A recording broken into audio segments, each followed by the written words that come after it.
All right, here's part 2 of evaluating trig functions. Let's talk about reference angles.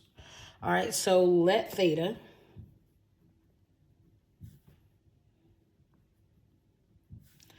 be an angle in standard position.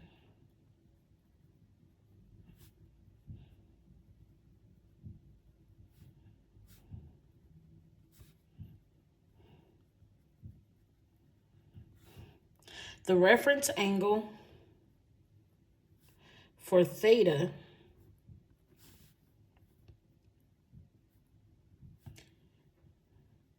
is an acute angle. We call it theta prime, formed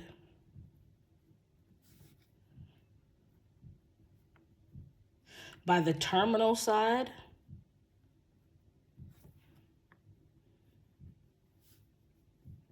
of theta and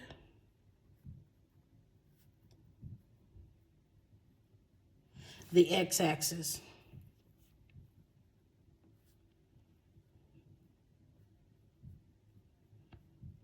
The relationship between theta and theta prime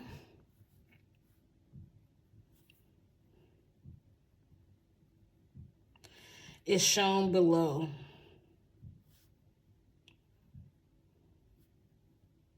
For non-quadrantal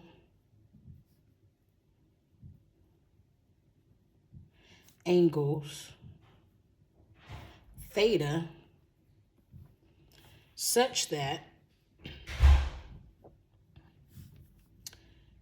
theta is in between 90 degrees and 360 degrees. And if we're talking radians, we're saying that theta is in between pi over 2 and 2 pi.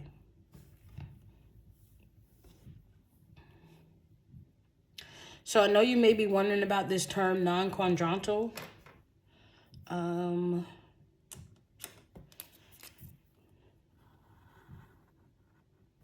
That just means quadrantal, think quadrant. So when we said that this was 0, this was 90, 180, 270, and 360, on the line here is quadrantal. 0, 90, 270, 180. Those are quadrantal angles. 0, 90, 180, 270, 360. Anything in between that is non-quadrantal, which is why we say theta is in between 90 and 360. But notice there's no equal sign here because it can't be equal to 90 and 360. Excuse me.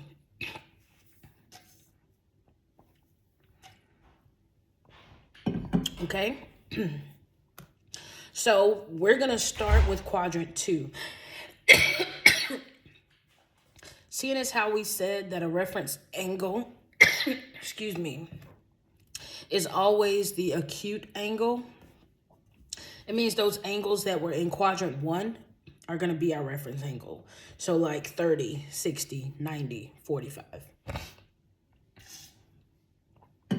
Or anything in between those are going to be our reference angles. So we're going to start with quadrant 2.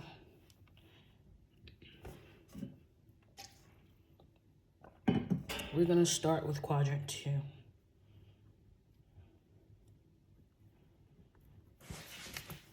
Give me 1 second.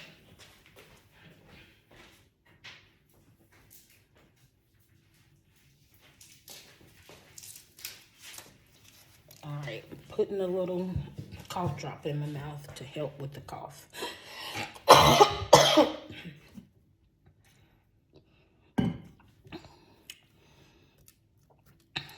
Okay.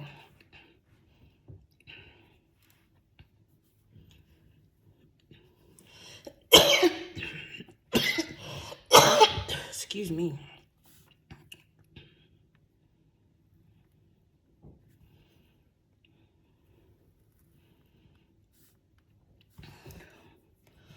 So again, we're starting in quadrant 2. So here's our initial side. There's our vertex, the origin. And let's say we have some angle over here in quadrant 2. This is quadrant 2 over here, right?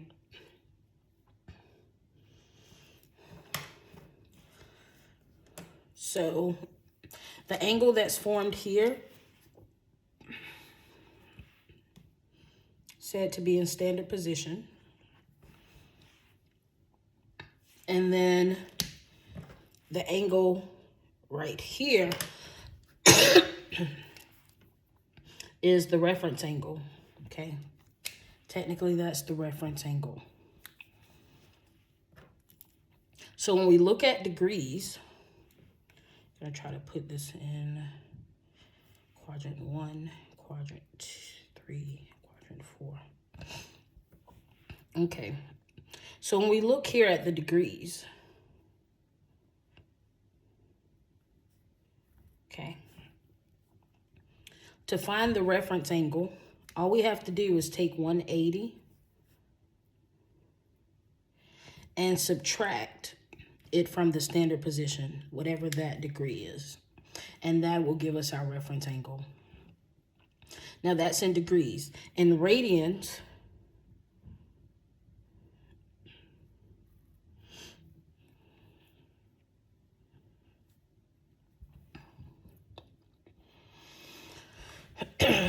we take our, to get our reference angle, 180 is also known as pi, and subtract it from our theta in radians.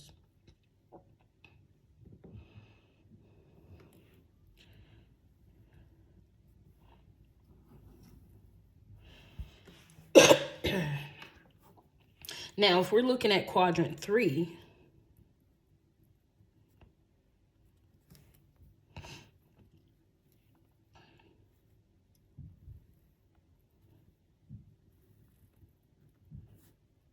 now this is quadrant 1, quadrant 2, here is quadrant 3.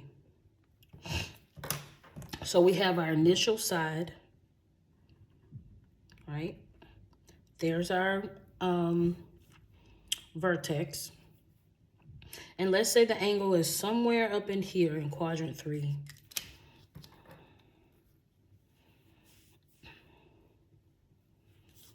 Here's our angle in standard position, right? Theta. But if we want to find our reference angle, notice that the angle is bigger than 180. So in degrees, hold on. So our reference angle is right here. Okay, this is our reference angle right here. Did I say that right? No, I didn't. My apologies, guys. That is not the reference angle.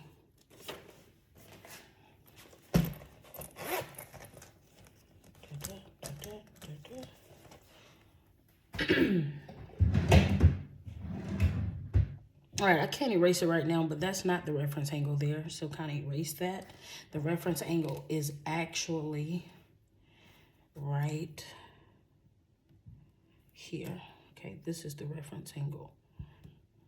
Right up in here. I'm just going to put it out here for the sake of space. That is the reference angle. Okay, that's the reference angle. So for now, just kind of X it out. Now, in order for us to find it, the reference angle in degrees, reference angle is theta prime. We take whatever the angle is and minus 180. That's going to give us the reference angle. And for radians, to find the reference angle, we take whatever the degree is and subtract pi. And that's going to give us the reference angle. Okay. Now that's for quadrant 3. For quadrant 4,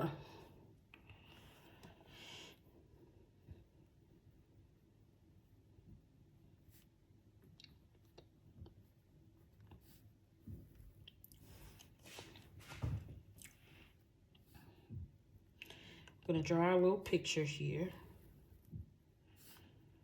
Quadrant 1, quadrant 2, quadrant 3, and here is quadrant 4. So let's say our initial side, right, still right here, right? And we have an angle in the 4th quadrant. So all of this standard position. And to find our reference angle, we're looking here. And we're going to use, as far as degree goes, we're going to use that 360, okay? We're not going to use the 180 like we did in quadrant 1, quadrant 2. We're going to use 360. So we're going to take 360 to find our reference angle, 360 minus the angle in standard position. And then for radians, to find the reference angle, we take 2 pi minus the angle in standard position. Okay, that's how we're going to find our reference angle. Now we're going to do some examples. So we're going to be referring back to this. Okay, so make sure you have it on hand. Okay. All right. So let's say, for example, we want to find the reference angle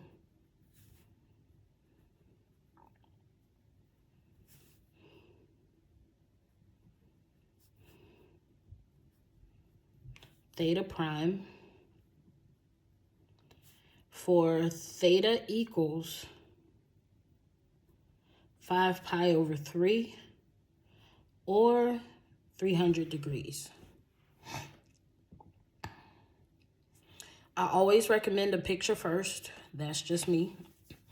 And let's say you're only given 5 pi over 3. If you work better in degrees, I always recommend transforming it to degrees and then transforming it back into radians to kind of help yourself out.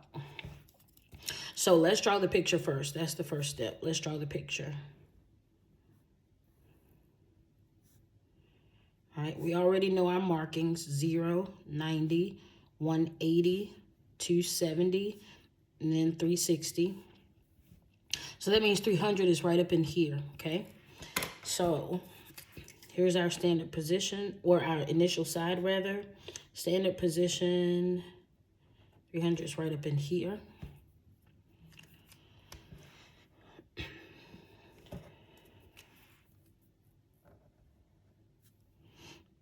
So we have it. Here's our theta is 300 or 5 pi over 3. All right, very good. And to find our reference angle, we just went over this rule, right? That said, if we're in the 4th quadrant, then what we're going to do, if we're dealing with degrees, is we're going to take our 360 minus theta or 2 pi minus theta. Okay? So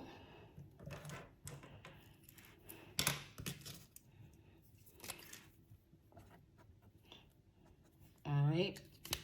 So we take 360 minus 300. Excuse me. Or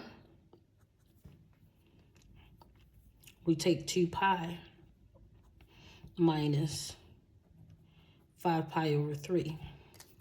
Either one's okay. If in order to subtract this, we have to make this 6 pi over 3 minus 5 pi over 3, which leaves us with pi over 3, or 60 degrees.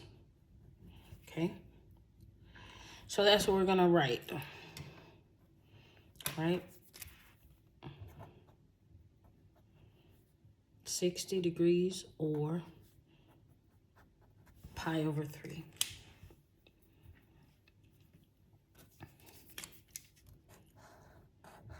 That's the answer. All right, let's say, for example, we want to find the reference angle, meaning theta prime.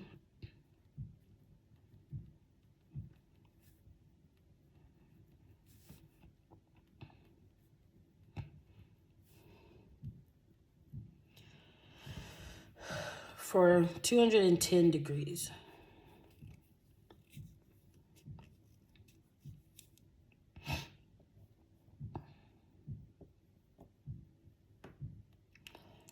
$210, I recommend us go ahead and drawing a picture so we'll know what quadrant we're in. We know this is 90, 180, 270, 0, 360. Initial side is here, right? 210 is somewhere up in here. That's quadrant 3.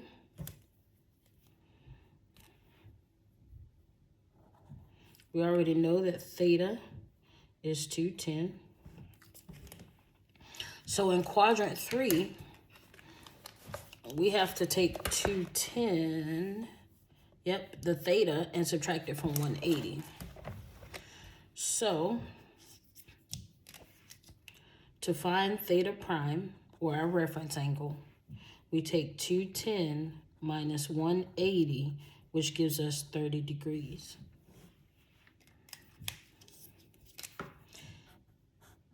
Okay, and of course, if we want to transform this to radians, we just multiply by pi over 180, which gives us pi over 6, if need be.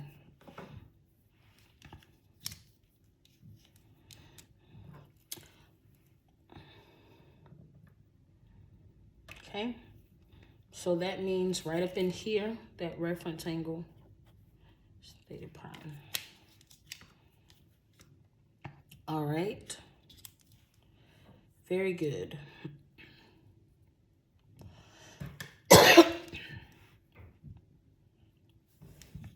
Now let's say, for example, we want to find the reference angle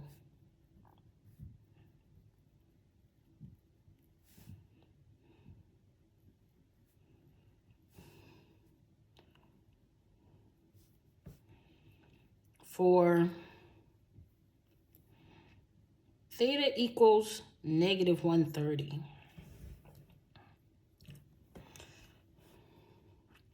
We got to do a little work here because we need to be able to find the coterminal angle, right?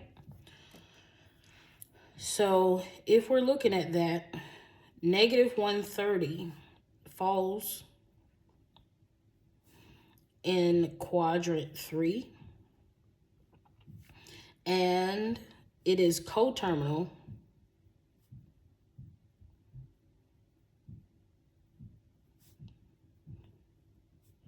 with 230. And you may be wondering, where'd you get that? All right, I'm getting it from this picture I'm about to show you. Remember, 0, 90, 180, 270, 360. Negative 130, this is negative 90, right? When we're going clockwise, that's negative 90. So if I take that off of the negative 130, that leaves me with negative 40, which is about, using this as my initial side, negative 40 is right up in here. Okay. So this is what we would consider to be right here, negative 130. Okay, that's negative 130, which is right here. How do we know it's 230? Well, 270 minus 40 is 230. So what we know is that right here is negative 130 or 230 degrees. So just using a little subtraction there is how I'm able to write this statement. Okay. So what does that mean? In order to find the reference angle, we have to take 230 minus 180. Okay. And we know that because in quadrant 3, we're told to take theta minus 180. Our theta is 230.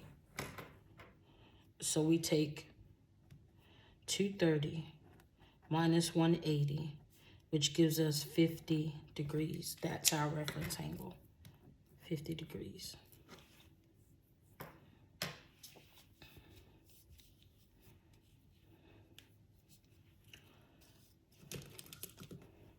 So I want to give us a generic rule for how we can find or evaluate trig functions. All right, and I'm going to do that on the next page because I don't think this is enough room.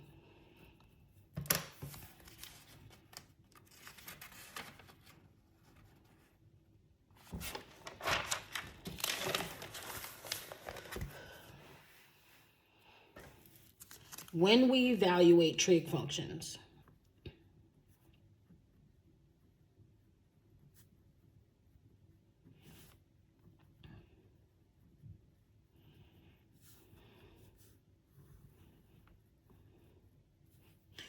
reference angles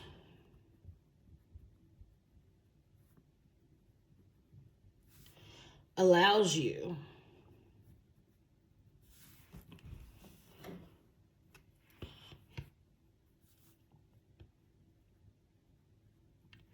to evaluate a trig function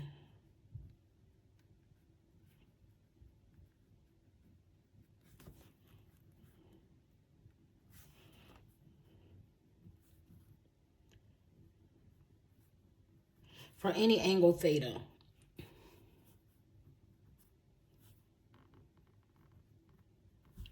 The sign of the trig function value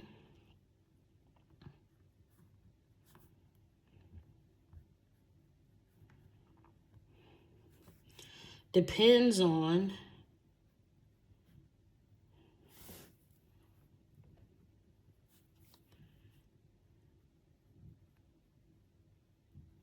the quadrant in which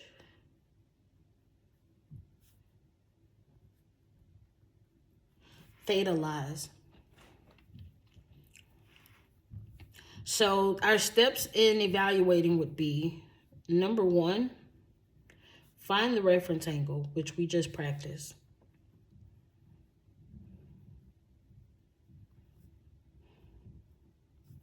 Number 2,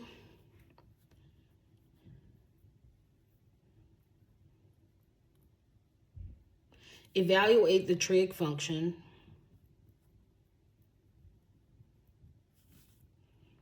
theta prime at the reference angle. And number 3, determine the sign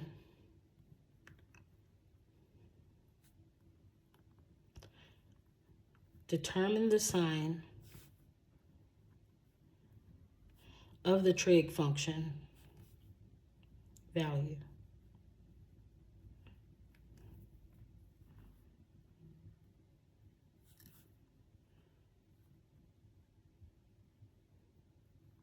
From the quadrant in which theta lies.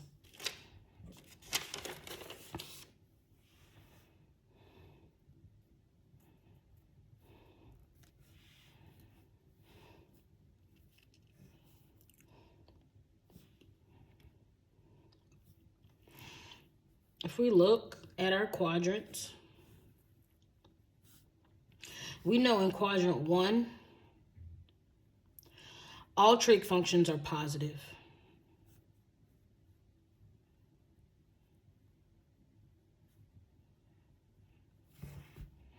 okay? In quadrant 2, right, we're thinking, you know, still looking at x and y. Y is positive, but x is negative. What does that mean? Sine and cosine, because that's associated with y. I'm sorry, and cosecant are considered positive. Cosine and secant are associated with the x-axis here, so they're going to be negative.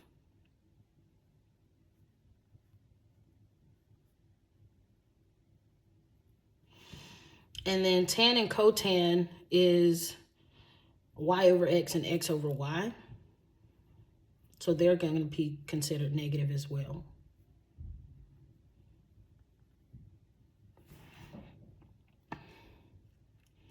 Now here, x and y are negative. So when we look at sine, cosine, cosecant, and secant, all of those are going to be negative.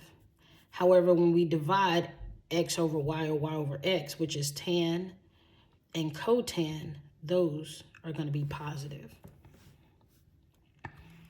And then when we look over here at sine and cosecant, right, that's the y. Y is negative here, so they're going to be negative. Here, x is positive, so cosine and secant are going to be positive, and that means tan and cotan are going to be negative. So that's our quadrant 2, quadrant 3, quadrant 4. Almost done. So let's say, for example, we want to evaluate the tan of negative 240 degrees.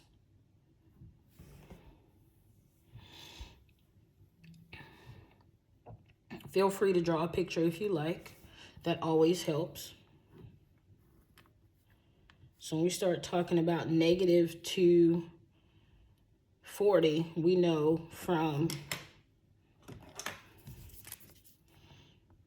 here to here is negative 180, right? Which leaves us with negative 60. So negative 240 is up in here.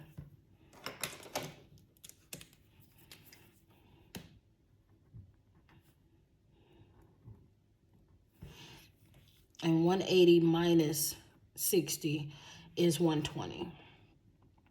So as a note, you can say already that negative 240 is coterminal with 120 degrees. So that means when we're looking for the reference angle, we have to take 180 minus 120. Okay, so the first step, remember, is to find the reference angle. So we take 180 minus 120, which gives us our 60.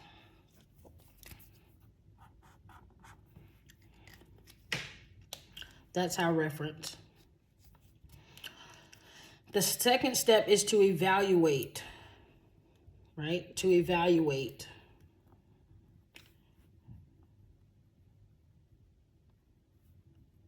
the tan of 60. Now, I know you may not see where all this comes together, but 60 degrees, remember 30, 60, 90, right? So when we look at our 30, 60, 90, remember I told you to remember how this goes, right? Let's say this is, we know the opposite would be 2, right? Let's say this is 30. Let's say this is 60. The opposite of 30 is 1. The opposite of 60 is the square root of 3 because that's in between 1 and 2. So when we look at tan, that is, tan is opposite over adjacent. So opposite over adjacent, that's the square root of 3 over 1, or just the square root of 3, right? What did we just use? Don't forget, special right triangles.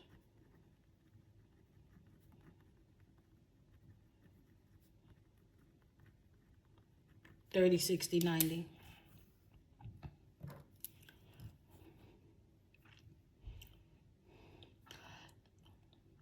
So now that we figured this part out, the third step says to determine the sign of the value from the quadrant in which theta lies. So theta lies in quadrant 2, right? So what is tangent in quadrant 2? It is negative. So here, the tan of negative 240 is negative square root of 3, because tan is negative in quadrant 2. This is our answer. All right, we're going to work some more on this in class. Actually, no. Let me give you some guided practice. Page 869, numbers 5 through 9. Try to complete that, and then we'll work on the rest in class.